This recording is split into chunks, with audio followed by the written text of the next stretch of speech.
Nah, Baik. sekarang jadinya Grady nih, Grady. Ya akun YouTube-nya nih. Iya, bener. Akun Lu, gua. lu juga sempat main Eropaan juga kan? Pernah. Ada 2 kali lah. Sempat Apaan, 2 cuy? kali gua. Gua dulu W202. W202 Sama sama BMW? E84 X1. oh X1. X1. Yang diesel apa yang bensin? Bensin. Oh, oke. Harusnya diesel ya, tapi waktu itu soalnya kondisinya bagus banget. Dapatnya kilometer rendah gitu. Aduh, goda banget. Pengen wagon tapi budgetnya nggak ada gitu. Diesel tapi dia tuh kan yang N47 kan?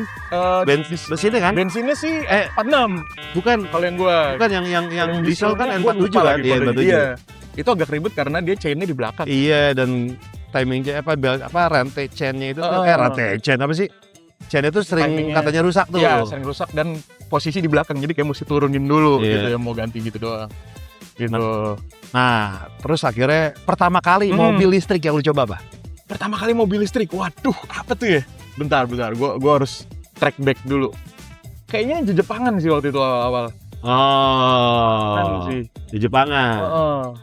Nah, Nissan Elif kayaknya. gagap budaya dong, pasti dong. Parah. Pas masuk dong. Bingung. Apa nih gitu. Kalau sekarang itu kan ada cuman PRND kan ya. Ya. Dulu ada B.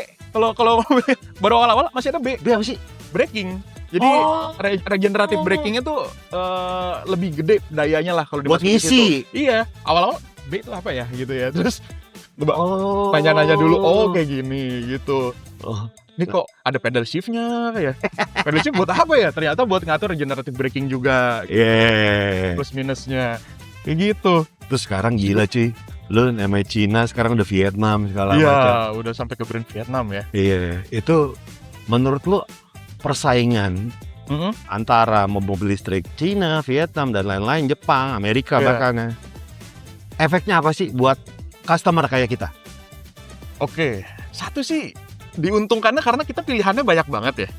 Tapi karena pilihannya banyak banget itu juga kita jadi bingung juga sih sebenarnya sih. Mau yang mana buat kita nih? Iya gitu. Ah. Intinya gini sih, jadi memang ada orang yang nyari fitur, ada orang yang nyari kenikmatan berkendara gitu. Ama ada orang yang bener-bener cuma butuh esensial mobil listrik sebagai buat commute aja. Ada juga orang yang kayak gitu kan. Iya. Gitu. Nah, jadi itu kita sesuaiin aja, kita kategoriin. Jadi kalau misalkan kita cobain mobil nih, oke, mobilnya fiturnya canggih, berarti ini cocoknya buat orang yang nyari fitur, yang orang malas nyetir, yang mobil bisa nyetir sendiri. Gitu. Terus ada kita rasain, oh yang ini drivingnya masih enak nih, masih ada feel mechanical-nya gitu. Berarti ini buat orang yang suka nyetir. Nah, sama ada yang cost juga nih, cost related gitu. Yang, Apa tuh? Yang kayak owning-nya tuh sangat-sangat murah gitu ya, sangat-sangat terjangkau. Contohnya kayak VF3 gini loh. Oh iya. Dia kan terjangkau banget ya kan. Sekarang berapa ya? Di bawah 200 atau di atas 200 kecil sih? Ini kalau pakai yang sistem sewa baterai 150-an juta. Nah itu tuh, ini menurut gua salah satu langkah yang lumayan cerdas untuk sewa baterai. Bener. Karena Bener, banyak bener, orang bener. yang masih meng-underestimate kayak baterai di Bener. mobil kan. Tiba-tiba ada nih opsi untuk sewa baterai. Yes. Jadi sewa baterai itu adalah kalau misalnya baterai kita amit-amit amsyong one day, Iya, itu diganti full. diganti full seumur hidup selama kita pakai mobil itu. Ya, dan Nah. lagi sewa baterai itu kita tahu listrik kan Listrik. komponen paling mahal kan di baterai nih, mobil listrik. Bener. Tiba-tiba ada opsi sewa. Wah, enak. Bener, itu yang karena cost yang paling gedenya nanti buat memelihara mobil listrik itu di baterainya. Nah, sama fun fact juga nih, mungkin Bang Gofar belum tahu. Kayak di Jepang gitu ya. Nah, Anggaplah brand kita sebutnya Toyota. nah.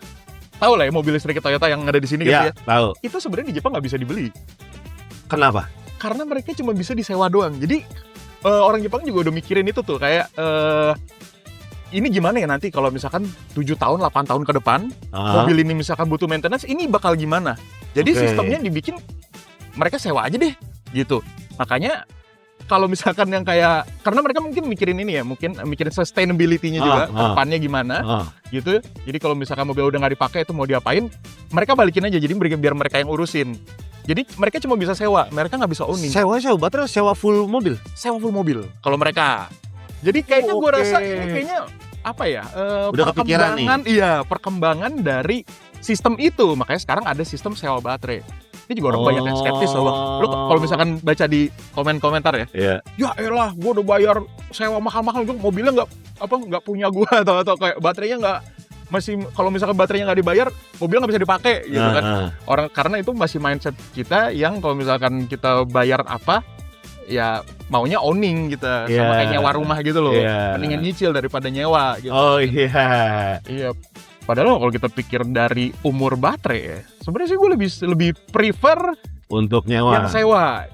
Itu mempermudah juga gitu. Transisinya juga kan lebih gampang ya. Iya.